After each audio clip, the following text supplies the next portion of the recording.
Hello, everyone. My name is Lee Cunningham, and I am NACADA's web event producer. It's my pleasure to welcome you to the third broadcast of NACADA's 10th webinar season. As you can see on the slide, we're delighted to have with us today two teams who have been named Best of Region for their presentations on aspects of communication that are essential to quality academic advising. So without further ado, I will pass the mic to Danae Yanda, who will start us with our Region 10 team. Danae, it's all yours. Thanks a lot, Lee. So we're going to start off with just a couple of quick introductions. My name is Danae Yanda. I'm an advising director at the University of Colorado Boulder for the College of Arts and Sciences. Hi, I'm Debbie O'Neill. I'm an academic advisor in the communication department, also at CU Boulder. And I'm Megan Stevenson. I'm also an advising director in the College of Arts and Sciences here at CU Boulder. Thank you so much for the opportunity to share this information with you all today. We are very excited to be a part of this webinar. I'd like to preface our part of the presentation by stating that Debbie, Danae, and I all have backgrounds in communication and have taught communication courses for many years. With that said, a lot of the information we're presenting today is just information, for lack of better terms, that we just know. So for this reason, and because we obviously can't cover everything today that has to do with nonverbal communication, we encourage you to please refer to our handout for more information. One cannot not communicate. Think about that. What does that mean to you? We are always communicating something. Our actions or lack thereof, our words or our silence, the clothing we choose to wear, whether we choose to drive a car or use a bicycle as our main mode of transportation, the people with whom we choose to spend our time, the activities we enjoy in our leisure, all are communicating something. But are you always aware of what you're communicating? Conversely, what are students communicating to you? Communication is all around us, but not many of us take the time to truly analyze and understand the effects our communication has on our students, our colleagues, and even on ourselves. Sometimes what you aren't saying is just as important, if not more, than what you are saying. Studies indicate that 80 to 90% of our communication is nonverbal, and that if your verbal message conflicts with your nonverbal message, we're more likely to believe that nonverbal message. So as advisors, we eat, breathe, sleep, and sometimes even dream our profession. So when a student asks how many credit hours is needed in order to graduate, we forget that even though it's a basic question to them, to us, it's a very valid question to them. So if I were to visit a financial planner to talk about my retirement options, I'm just going to admit that I would be lost. The questions I have would be very basic to them, but very important to me. So a student may ask you a question, and it may be the 50th time you've heard the question that day, but to them, it's the first time they've asked it. So during this webinar, we will discuss 4 facets of nonverbal communication and how they relate to advising in order to help you during your advising interactions. Please keep in mind that the world of nonverbal communication is much larger than what we can cover in this webinar, which is why there's an entire discipline dedicated to human communication. We do encourage you to review the materials provided on the NACADA website to continue learning about the wonderful world of communication. With that said, I'd like to transition over to Debbie to begin our discussion of nonverbal communication by explaining more about paralanguage. Hi, and to begin, I'd like you to think of the word O. Just O and nothing else. And I'll bet that each and every one of you thought of that differently. Oh, oh, oh. So I'm going to talk about paralanguage, which is the ultimate, it's not what you say, but how you say it. Because paralanguage emphasizes how words are spoken as a means of expressing thoughts and feelings, and includes tone, volume, and rate of our speech. So tone is related to the how we're speaking: high, low, fast, slow, rising or falling at the end of sentences, whispering, whining, giggling, yelling. But what are the impacts on meaning in these differences on the relationships with our students? Highness or lowness of pitch is often seen to indicate competence, with lowness rated at a higher competence. And someone speaking quickly is also generally seen as more competent and knowledgeable. Speakers who are loud may be perceived as aggressive or pretentious, while speaking in a soft voice is sometimes perceived as polite or apprehensive. and rapid, loud speech may be a sign of nervousness or of anger. Volume and rate of speech also usually increases when people are excited or when they feel what they have to say is urgent, and they usually slow down when they're relaxed. And then they're speaking briskly. To some people, briskness is equated with competence, but it can also be seen as impatience or an uncaring attitude. So sometimes it can be quite helpful to slow down our speech when we're talking to our students. We pick up other cues when people make specific sounds when they speak, such as hissing, shushing, whistling, hesitations, or even sighs. And those too can be meant and interpreted in a wide variety of ways. Sighs, for instance, are kind of like those O's that we began with because they can express everything from boredom to relief, irritation, or even just simple tiredness. A very simple sigh can go a long way. And then there's silence. In general, in low context cultures, silence is seen as communication gone wrong and as uncomfortable. Some people find an extended period of silence rather oppressive and even threatening. So in this context, people are evaluated positively the more they talk and participate. On the other hand, in high context cultures, silence can be preferred to conversation, as it's seen as a way of showing respect, of not openly disagreeing, or as a way of contemplation where speech actually interferes with thinking and of deeper thoughts. Now, just a little note about high and low context cultures. In a higher context cultures, many things are left unsaid. Meanings are implicit, context is considered, and there's a lot of reliance on the nonverbal. But low context cultures are much more explicit. Context is less important than actual words, and the verbal message is much more direct. Now, one of the relatively new ways that paralanguage affects our lives is in emails, because this is one of those places where so many of the cues that we rely on are absent. Studies show a high rate of sender confidence, but much lower rates of understanding. So in other words, we need to pay a little extra attention to the what we say because that how portion is getting lost. And we all know how we feel when we get one of those possibly interpreted as snarky emails. So adding a little talk on our end can make a lot of the difference in our student emails. So there are a lot of ways that nonverbal cues of paralanguage can sabotage or enhance the communication with our students. Now, according to Ray Birdwhistle, it's been suggested that as much as 70% of the what we communicate when talking is through our paralanguage. Therefore, the takeaway is 30% is our words, and 70%, that's 2/3 of our communication, is the rest of the story. And that nonverbal part of the story, that's the part we believe. And that's the story that our students take with them. Thanks for sharing that information about paralanguage, Debbie. Would you mind continuing the conversation by discussing eye contact? Yes, and I'm going to start with another number. Way back in 1978, Janik and Wellens did a study to discover just how much we look at the eyes when we look at someone's face.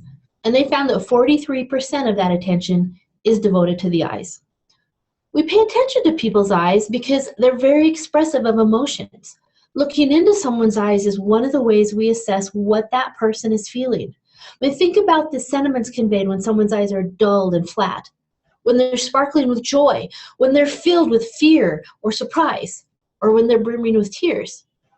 And certain eye behaviors have even become tied to personality traits or emotional states, such as in the images or songs that accompany descriptions like shifty eyes, laughing eyes, hungry eyes, or lying eyes, and of course, Betty Davis eyes. Since the visual sense is dominant for most people, eye contact is an especially important type of nonverbal communication. The way you look at someone, when you look at someone, even whether you look at someone is communication. Just like other types of nonverbal communication, we know this stuff. It's an integral part of our culture and our upbringing. And we don't necessarily pay attention to what we're doing or the effect we're having on others. But we do notice what other people do, in this case our advisees, and we often make assumptions about their meanings. In European American culture, we tend to perceive people who make eye contact as friendly, more open, confident, and even honest. Maintaining eye contact can be seen as a sign of respect, of interest, and of a higher positive attitude towards one another. We also deliberately make eye contact when we're trying to seem confident and make a good impression. So in general, eye contact is considered appropriate most of the time. We also have non-spoken rules about maintaining eye contact or gaze. In a conversation, gaze indicates interest, and we use it also to signal turn-taking, such as, hey, I want to say something too, or we want to cue others to speak. At the same time, we view people who don't make eye contact as shifty, maybe stuck up, indifferent, bored, nervous, or at the very least that they have poor social skills. However, a reduction of eye contact can be a signal. It can show that we don't want to be noticed, that we're talking about something shameful or even embarrassing, that we're sad or depressed, or maybe that we're just pausing to think. But that's just one cultural view. Eye contact can signal other things as well. For instance, in Asian cultures such as China and Japan, it's believed that subordinates should not make steady eye contact with their superiors, such as a boss, a parent, professors, or an advisor. Politeness and respect is instead conveyed by looking downward. In Middle Eastern cultures too, eye contact is considered less appropriate than in Western cultures. There are strict gender rules, and women should not make too much eye contact with men, as it can be viewed as an expression of inappropriate interest in another person. Yet when intense eye contact is used between people of the same gender, it shows sincerity and trustworthiness. Eye contact can also be used to express recognition of hierarchy. Where direct eye contact in African, Latin American, and Native American cultures is seen as impertinent, confrontational, and aggressive, avoiding that direct eye contact is a sign of respect to elders or bosses, and it's used as a way to maintain harmony between people. So to varying degrees, eye contact indicates degree of interest or attention. It influences change in attitudes, and it has a central role in managing impressions of others. This means that with so many possibilities, there's room for a lot of misinterpretation in the signals we send out and receive. So while it's important to remember that eye contact is only one clue in the interaction with our students, we can pay attention to them. We can pay attention to ourselves, and we can show our students that we're engaged, that we're empathetic, and we can use eye contact to build rapport. Great, thanks. Danae, I'm going to pass this along to you to keep the conversation going. Thanks a lot, Megan. So I'm going to describe for you 3 different scenarios, and I'd like you to think about what time you would arrive in each situation. So imagine you have a doctor's appointment at 8:30 a.m. What time would you arrive at the clinic? Or perhaps you have a student appointment at 2 p.m. What time would you show up at your office? Or finally, let's say that your friends invite you to a party that starts at 7 p.m. What time would you show up? I'm guessing that most people would arrive quite a bit before 8:30 p.m. or a.m. for your doctor's appointment, probably at or a little bit before 2 p.m. for your student meeting, and probably substantially after 7 p.m. for that party. All of these situations deal with our use of time, and Chronemics is the study of our use of time. Anthropologist Edward T. Hall first described Chronemics in his book, The Silent Language, back in 1959.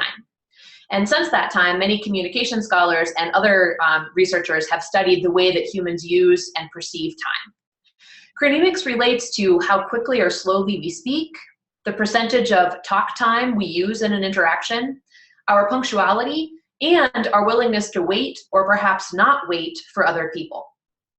The ways that we perceive, value, structure, and react to time frame the ways that we communicate.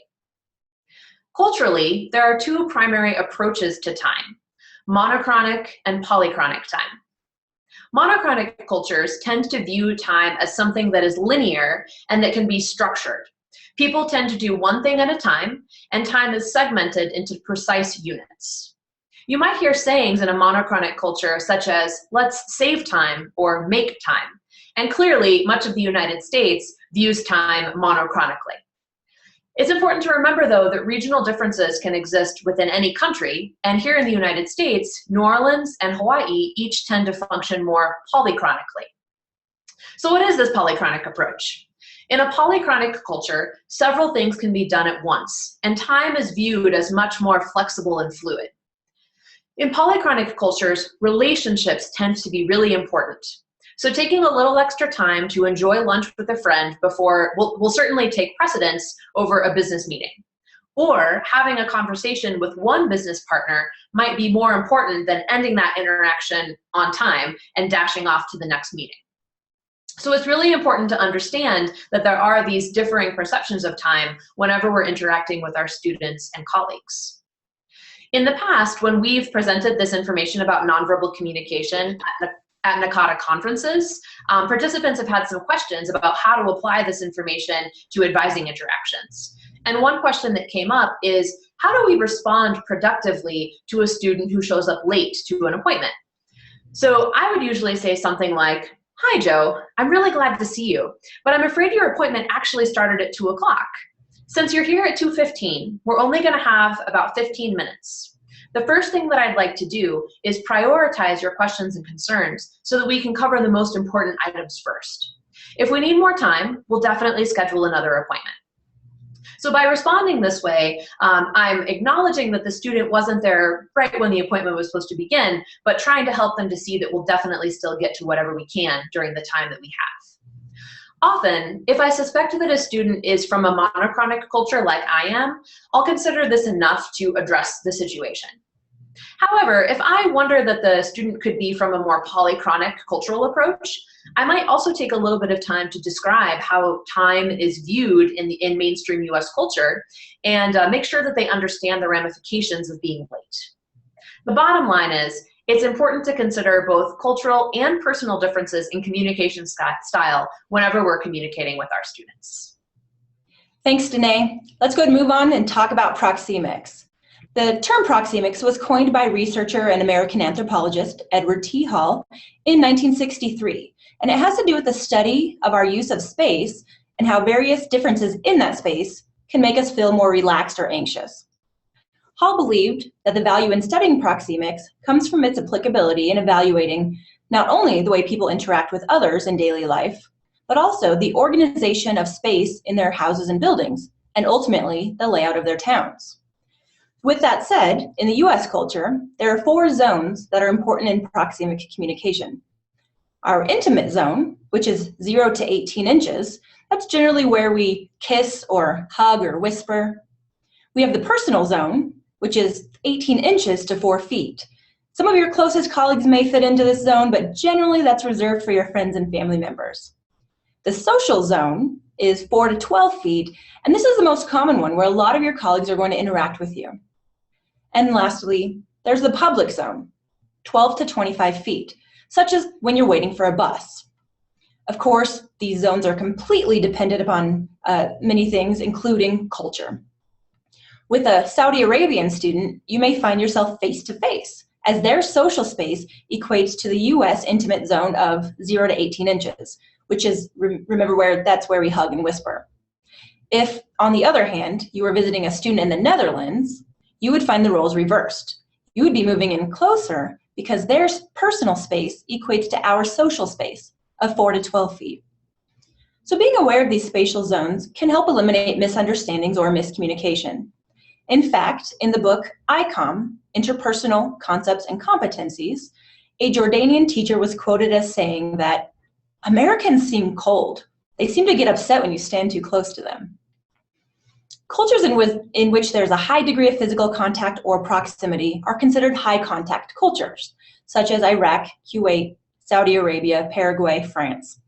This is reflected in the extent to which people within a culture touch, embrace, shake hands, or how close they stand to one another. Conversely, low contact cultures tend to have less physical interactions. Countries including Japan, Thailand, China, Scotland, and the US are low contact.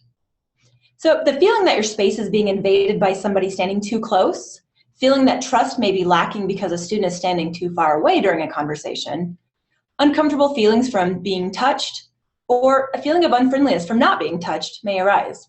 In order to manage living and working in a culture successfully, knowledge about the expected degree of contact is helpful. In addition to culture, please remember there are other factors that impact the use of personal space, including age, gender, personality, and many more. There's no one-size-fits-all application. So, what are you communicating through your use of space?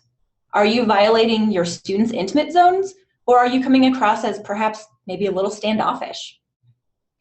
Proxemics as it relates to physical territory involves the use of furniture and seating arrangements. Think about how the seats in movie theaters and on public transit usually consist of individual chairs, often with an armrest or divider, as opposed to a long singular bench. Designers of these public spaces often consider proxemics. So let's apply this to our advising spaces. If your desks or chairs are side by side, allowing you to sit next to a student, this communicates cooperation. This shows that you are open, approachable, and interested in getting to know your students. If you have a desk between you and a student, or perhaps in a reception area between staff and students, this communicates competition. Competition isn't generally the goal in an advising session, so being aware of your office setup will be beneficial to the outcomes of your advising session. Colors also contribute to communication in office space and can have a major impact on our comfort level in a given situation. For instance, brighter colors like reds and yellows cause people anxiety and cause them to feel rather rushed, which is the opposite of what we strive for in an advising situation. Muted color schemes and warmer colors create a more relaxed environment where people feel more comfortable and tend to share more, which may make it easier to build rapport with students. Now, knowing that your office arrangement and color use communicates something to your students, I encourage you to consider what that is. Other questions to ask: how is your office furniture arranged? Do you turn your back on students to grab forms? Is your office inviting or is it cluttered? What might this be communicating to students, and how might these things affect an advising interaction? If you don't necessarily have control over your office color and furniture placement, think about what you do have control over. You can decorate your office using some of the muted color schemes, and also let your students see that you are human by using personal decorations, like pictures from a family vacation or a medal that you won in your most recent race. Now that we've covered several of the many facets of nonverbal communication, Danae will wrap up our portion of the webinar. Thanks, Megan. So we've given all of you a starting point for thinking about your nonverbal behaviors in relation to your student interactions. However, it's important to remember that communication is a skill, and in order to be good at it, it requires effort and practice. Keep in mind that sometimes a person's intentions are different from the impact of their message. The next time a student is late to their appointment with you, remember that it might have been a flat tire on their bike, or they might have a different perspective on time, not that they intended to be rude. Or when a student won't look you in the eye, it could be a cultural difference and not actually an expression of disrespect. An important skill to improve communication is self-monitoring. It's important to pay attention to your posture, eye contact, gestures, use of space, use of time, etc., and reflect on the messages you might be sending to your students, peers, and others. In addition to reflecting on your own communication, take note of how your communication partner or partners are responding and work to adjust your communication accordingly. Our communication style can have a powerful effect on the people around us. As Maya Angelou once said, "People will forget what you said, people will forget what you did, but people will never forget how you made them feel." Thanks a lot. Thank you, Megan, Debbie, and Danae for that great portion of the presentation. My name is Melissa Jenkins, and I am from Bentley University in Waltham, Massachusetts, which is about 20 minutes outside of Boston. And I'm Jessie Carner. I'm the advisor for academic support and technology at Worcester Polytechnic Institute. Now that we've heard about some of the elements of nonverbal communication, we wanted to transition into discussing some of the issues that can come up in communication and working with students who are in crisis or dealing with a difficult situation. The impetus of this part of the presentation is making the most effective advising relationship. Charlie Nutt said, "Academic advising at its very best is a supportive and interactive relationship between students and advisors. The value of the one-to-one academic advising relationship to student success cannot be underestimated." What is the definition of a good academic advising relationship? How do we communicate that to the student and make sure we are supporting them in a variety of ways? If we can communicate that, we will likely have a more effective relationship and be able to help students when they are in their time of need. Communication is at the base of all promising relationships. This part of the presentation, we are going to share some theory and activities to help academic advisors make the most out of our relationships with students. The Lego activity is an excellent way to demonstrate how difficult communication can be. I have used this activity at previous conferences and during professional and peer training to highlight the importance of good communication skills. It is a simple exercise to set up and facilitate. What you want to do is put your participants in groups of 2. Arrange their seats so that they are sitting back to back. One person will act as the builder, while the other person will act as the project manager. The project manager must guide the builder into creating the exact duplicate of the Lego structure they have been given. We thought it would be really interesting and fun to show you how this simple yet effective exercise can help you in your advising sessions. So we videotaped 2 of our peer advisors, Chris and Amanda, doing the Lego exercise. Okay, we're doing like a rectangle, but it's not a full rectangle. And I'm gonna start you from the bottom to the top, okay? Okay. So get a really skinny, like red one. Flat red one? Yep. Yep. And it's going to be 8 dots. 8 by 2? Yes. Mm-hmm. Okay, and then on top of it, top right, you're going to do 3 white ones. Down straight. Is this top right like taller than it is wide? Taller. Like, it's the 2. Like start with the top right when it's 2. okay, yeah, and go down the side of the right? Yep, down 3. Okay. Yeah. And then below the white, do 1 black, red.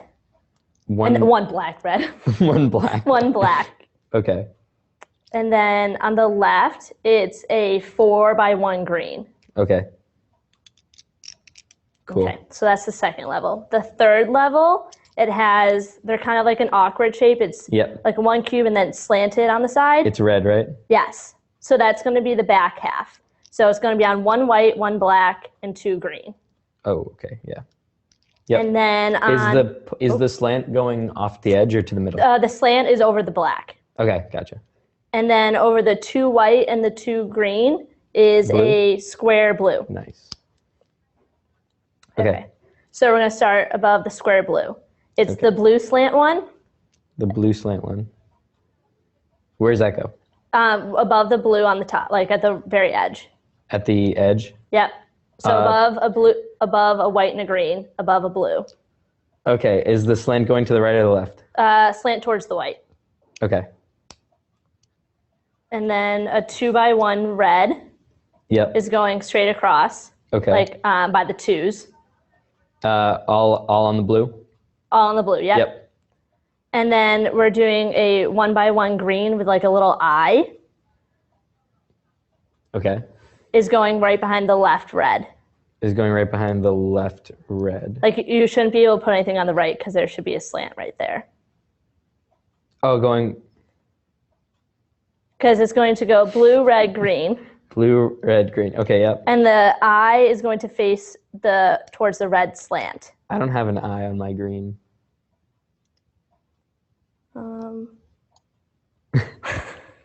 Time's up. Are we close? As you can see, Sarah and Chris showed some good communication strategies, but they also had some areas that could be improved. Chris asked clarifying questions when he got confused or when Sarah was unclear. Sarah caught her own mistake and quickly corrected herself, but she also took time to repeat information to Chris. And interestingly enough, there was a difference in the Lego pieces, which made creating the exact replica completely impossible. Debriefing the activity is really important. It's a big part of the conversation, and we suggest some of the following basic questions. What was your reaction to the activity? What, if anything, did you find difficult? What were some of the successful strategies you utilized? And how can we as advisors take this experience to inform our own communication strategies? Here's an edited video montage of some of the more interesting comments that were made during our peer advisor debrief.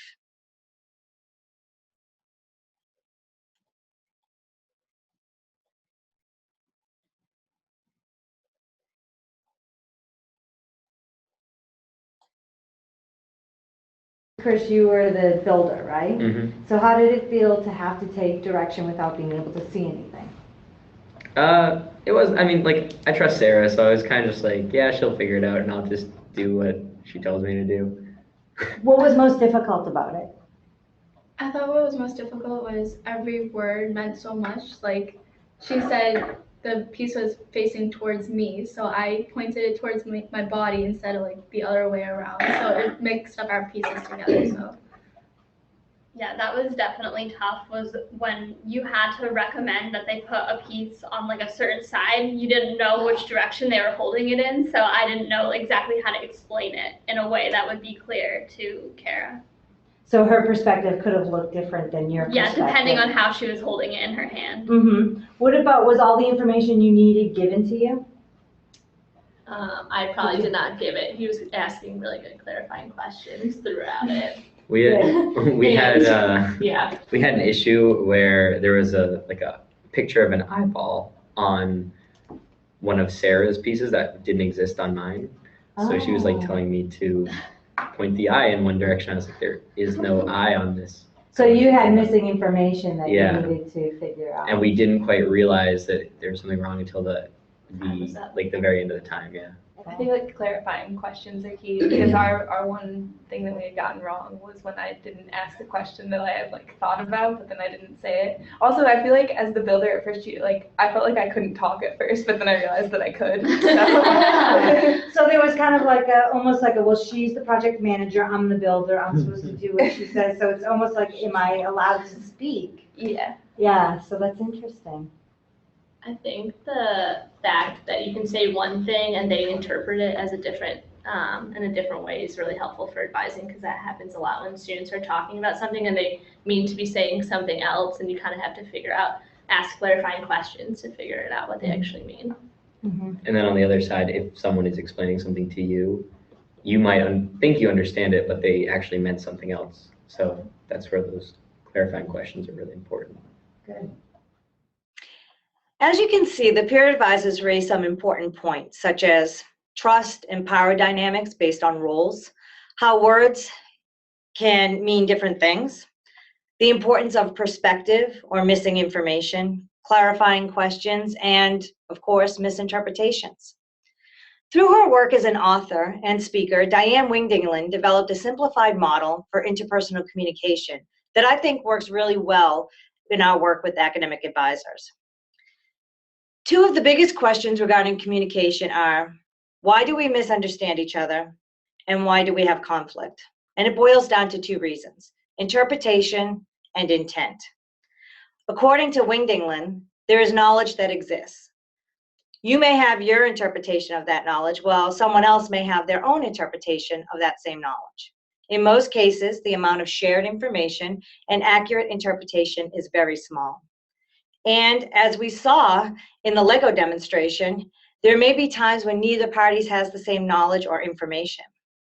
For effective communication to take place, both parties must increase the amount of knowledge they have so that they can work towards understanding each other's interpretation of that information. That is the sweet spot. The magic of effective communication takes place when information is known and when there is shared interpretation. So let's put this theory into practice using academic probation as an example. Everyone, students, advisors, faculty, even parents can access information via a student handbook or an advising workbook or the institutional website regarding academic probation. At Bentley, policy states that a student will be placed on academic probation if they earn a GPA below a 2.0. A minimum GPA of 2.0 is commonly known as a guide for successful academic progress. So failure to earn that minimum GPA will result in a student being placed on probation, and sanctions will be imposed. They could be a reduced course load, enrollment in a strategy seminar, weekly mandatory meetings with advisors to get additional support, or many others. Advisors can interpret this information as an opportunity to identify students who are struggling, have developmental conversations, work with students who need to improve their academic skills, as well as an opportunity to connect students to other necessary resources on campus. Students, on the other hand, have a very different interpretation of what academic probation means. They often see the GPA requirement as an arbitrary number. They see their probationary status as a punitive sanction. They fear being placed on the dean's radar, and they brush it off, often thinking, I just need to work a little harder. But realizing that there may be different interpretations of the same information, advisors and students want to have meaningful conversations to come to a clear understanding and a common understanding of what academic probation really means. In this case, it's helpful for both advisors and students to merge interpretations and realize that there is a real danger of suspension if performance does not improve. In addition, the student may need to work on their skills, which could mean things like time management, test taking, note taking, figuring out how to balance that social life with their academic life, or getting support for personal issues. In any case, it's vital that both the advisor and the student communicate effectively to realize that they can and should work together to overcome these issues and challenges. Meaningful conversations that result in common interpretations will often lead to viable solutions. As Melissa just discussed, it is important to look at a student's interpretation of a variety of situations, including their interpretation of our role in their college career, in order to communicate effectively. In looking at advising and counseling, we can see considerable overlap, which can be confusing for students. At times, advising and counseling can be used interchangeably, and certainly the words are used differently at different institutions. Some colleagues listening in may have the title of academic advisor. Some may have the title of academic counselor, and some may have an entirely different title. This can be very confusing for students as they do not understand what our role is. By their very nature, advisors and counselors experience considerable overlap, but are trained very differently. As academic advisors, we see students for a variety of different reasons, and each reason requires a different response. Many times we see students as they have questions about classes, graduation, or course selection. But we can also see students who are working through their first failure, dealing with academic struggles, having roommate conflicts, or other personal issues. Sometimes we can be surprised by what students bring to us, or students can be surprised by what we bring to them, and each of these situations needs a different response. In thinking about working with students in different types of advising meetings, we wanted to highlight some research by Kuhn, Gordon, and Weber. Kuhn, Gordon, and Weber published the Advising and Counseling Continuum in 2006, and it describes the different types of relationships that advisors can have with students. The continuum looks at the purpose, content, focus, and length of different types of appointments. The first level of involvement on the continuum is called the informational level. In this level, the purpose, content, and focus of the meeting is the information. At times we see this done over email or the phone, and if it is in person, it's a very short appointment. An example would be a student saying, "A couple of weeks ago you told me about a study skills course and I have forgotten the number. Would you please give it to me again?" This is a scenario we can all see often and can answer by simply checking our course catalogs or from memory. The second level of involvement is the explanatory level. This level is still more of a sharing of information, but more about procedures. This information tends to focus on the institution or an institutional policy. Depending on the complexity of the question, this can take longer than informational meetings, but it could also be shorter. An example of this would be if a student had asked about taking and transferring a summer class from another institution. This question is a procedure at the institution that you are sharing information with the student about. The developmental level of involvement is right in the middle of the continuum. This is where students come in looking for advice, guidance, and options. The focus of this appointment is generally all about the student. An example would be a student saying, "I'm no longer sure I want to major in pre-med." There are certainly procedural steps that we know as advisors that the student can take to change their major. But there's also an opportunity for a deeper conversation about what they really want to do, what made them change their mind, and where they're hoping to go from here. Because this is a major life decision, it requires a little bit more time and allows you to help the student in a variety of different ways. The fourth level on the continuum is mentoring, which is where most advisors strive to be in their relationships with students. This is where the focus switches to the person involved in the situation as more than a student, and you can begin discussing their values. The goals for the meeting are all about growth and helping the student to succeed both academically and outside of the classroom. You generally meet with this student more regularly, and the length of these meetings can vary. In this stage of the continuum, you have the opportunity to talk about more that is going on in the student's life. The final stage on the continuum is the counseling stage. This is where the student is coming to you to discuss a pinpoint problem and asking for assistance in resolving a solution. The focus of these meetings is always on the problem and what behavior the student should modify in order to fix the problem. This is also where an advisor may need to refer a student to another office in order to get the appropriate help. When this was presented at Region 1, we had participants read through case studies and practice skills for referral and taking the appropriate next steps when a student comes to you with a problem. These case studies are included in the webinar handout and can be a useful tool when talking about how to work through student problems with your staff. Another theory we want to highlight is the QPR theory, as it helps academic advisors help a student through an issue if they are coming to you in a time of need. QPR is often used by counselors when dealing with self-harm situations, but is very applicable to any issue that may come up in your office. When using QPR, if a student comes to an advisor with an issue, the first step is to ask clarifying questions so that the needs of the student can be determined. In the next step, the advisors look to persuade the student to accept help. Finally, the advisor refers the student to the proper resources on campus if the problem that the student has is outside of the training of the academic advisor. This theory can be very helpful in working with students who are dealing with personal issues as well as academic issues.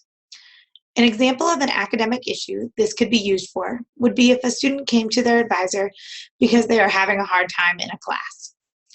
If I were dealing with this situation and using QPR, I would ask questions about what the student is struggling with, if it's conceptual or time management or even an organization problem. Depending on their answer, I would persuade the student to accept help by going to office hours to see their professor, seeing a tutor, or working with an academic coach on campus. Communication is at the base of our profession. So on behalf of myself and Melissa, we would like to thank you for letting us share information with you about different ways to communicate. We hope the theories and activities we presented you with today are helpful and can be used in your practice. At this time, Lee will come back in to moderate a question and answer session. Thank you, Jessie. Great work, anyone. What a tremendous amount of information we had there. It's easy to see why these teams were voted best of region for their presentations at the region conferences. Viewers, we have some time to answer questions. You have the Q&A panel there, so please feel free to start typing in. And while we're waiting for those to come in, I'm going to ask a couple questions that occurred to me as we were going through. And let's start with Jessie, who was just talking. And Jessie, where do you feel you spend most of your time on that continuum that you were just describing? Sure. I think that really depends on the type of appointment that we have. At my institution, we do some academic coaching appointments. When I'm in those appointments, I feel like I spend a lot of time in the developmental and mentoring stages of the continuum, talking about more complex issues for the student. However, when a student comes in around course registration time, I spend a lot more time in the informational and explanatory level, talking about what classes help you finish your major and things of that, like that. All right, great, thank you. Let's jump back to Danae and Debbie and the continuum that you all were talking about, high context, low context. Danae, I think you mentioned that you feel like you come from pretty much more of a low context culture. But I can remember when I was learning about this, that I figured out that I come from a low, all the way far at the end of that spectrum. And it is a spectrum. Where in the spectrum do you feel you fall, and how does that affect how you advise? Certainly. So I think it's important to understand that generally speaking, many people who affiliate with mainstream U.S. culture are definitely more low context. So remember from what Debbie said earlier, low context cultures really value the words that we're speaking. They're much more explicit, and it's, yes, nonverbal communication is important, but the exact words that we say are also very important. In a higher context culture, the words are a little bit less important, and all of those nonverbal cues are even more important. The meaning is often a bit more implicit or implied. So for me personally, I do affiliate with mainstream U.S. culture, and so I'm definitely pretty low context, very direct in my communication. Although my family is a little bit more high context, I think. So when I'm hanging out with my family and I'm around people who understand communication the way that we communicate, I would say that we're a bit less direct than I would be sort of generally speaking. Debbie, did you have more you wanted to add to that? I would say that also, because I'm from the US also, pretty low context, especially in my family. But I think because of my training that has pushed me a little on the higher context. Okay, thanks. Let's see, our first questioner is asking, what do you recommend if a student is late to an appointment habitually? How would you handle that both verbally and non-verbally? So I can jump in since I was talking about Chronemics, and then other folks can feel free to add as well. So I think if it's a habitual thing, I would definitely address it. And I think there are a number of ways that we can do it. We want to be sure that obviously that we're being respectful to the student. And so again, as I sort of mentioned earlier, if I suspect that the student might come from a different cultural approach than my own. So if I think that they might be a bit more polychronic, it can be a great opportunity to have a conversation about cultural differences. And did you know that here in the United States, it's considered rude and disrespectful to not be at a place at the time that something starts. And so to start that conversation.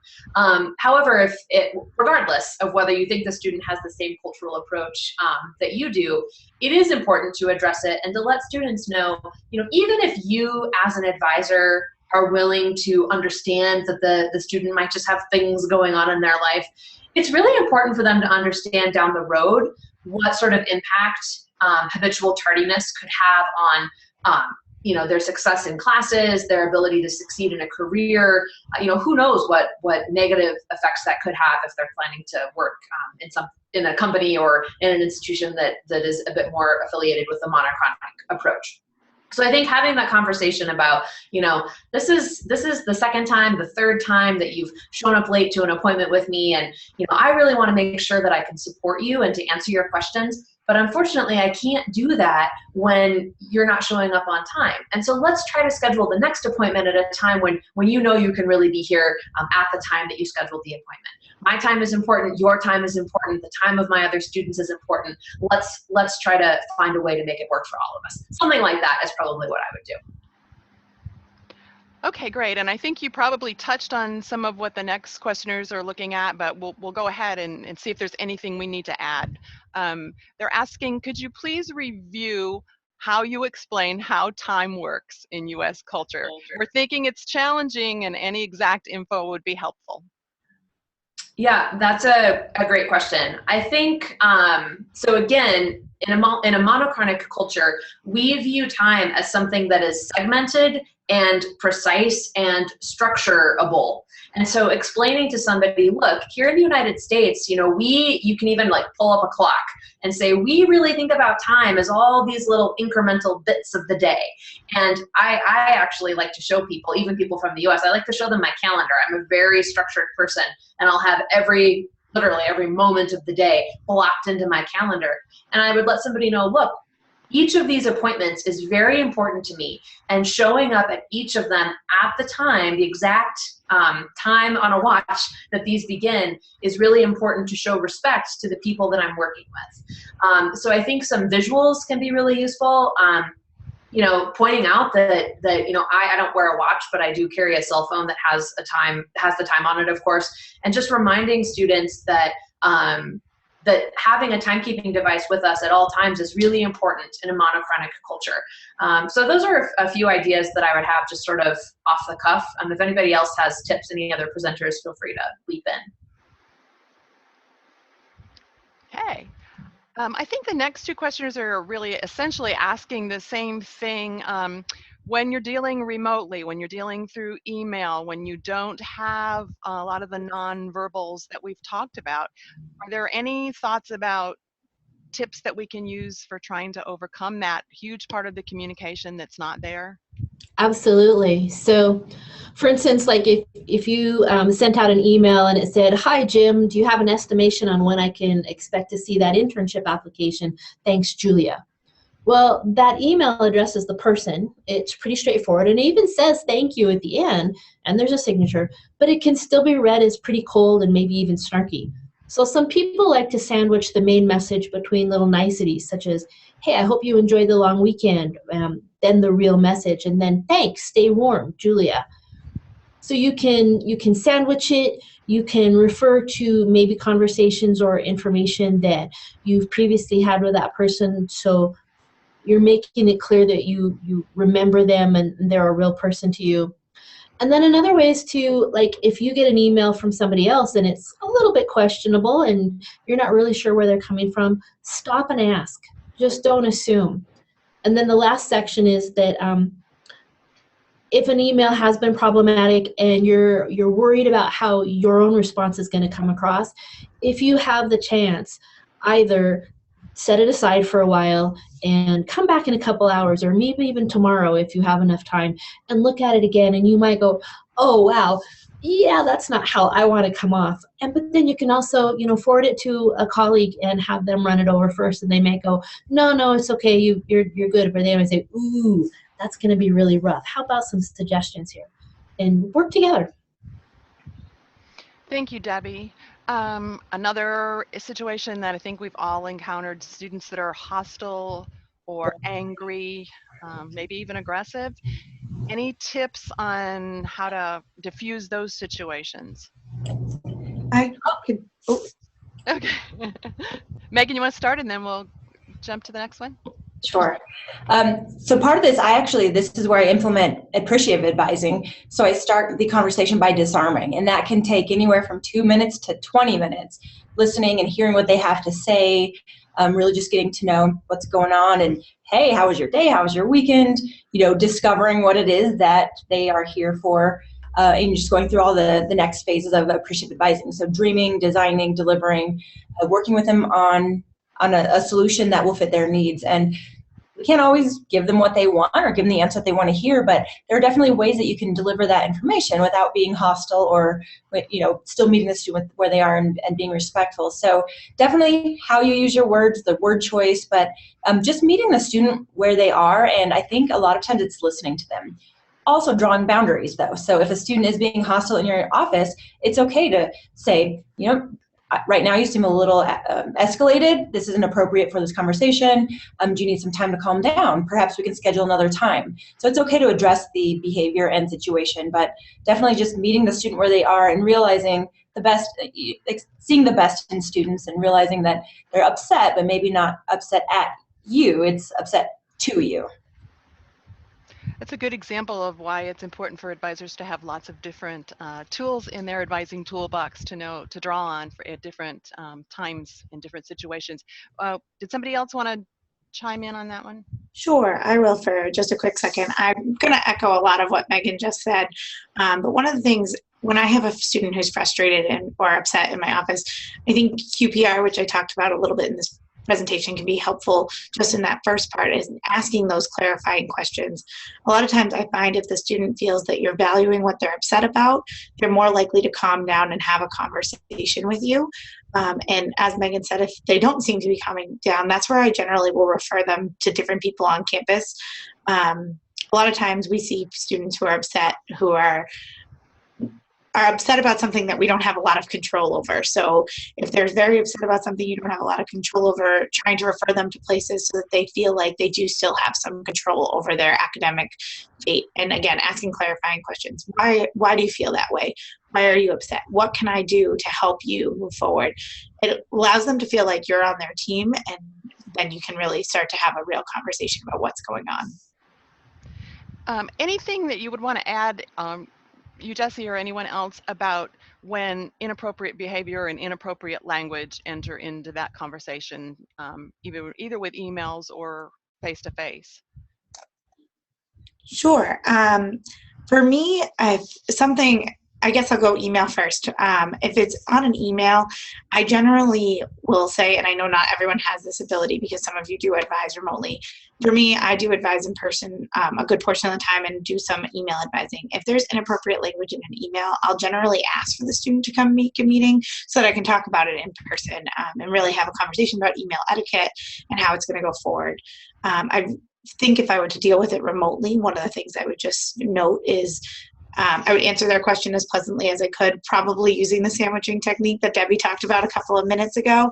And then I would also add in the end, I would suggest that I understand you're frustrated, but you really should go about it in a different way, as this could come off wrong to someone who didn't know you.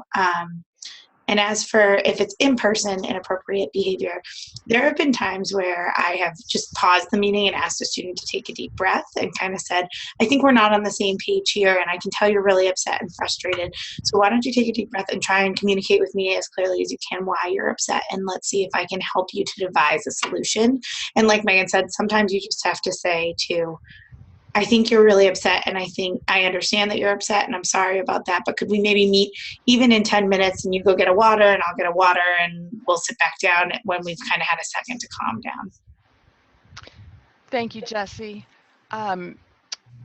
We only have a couple of minutes left, but before we go, Melissa, can I bring you back in the Lego activities? The importance of clarifying questions was mentioned several times. Could you give us some examples of what is meant by that?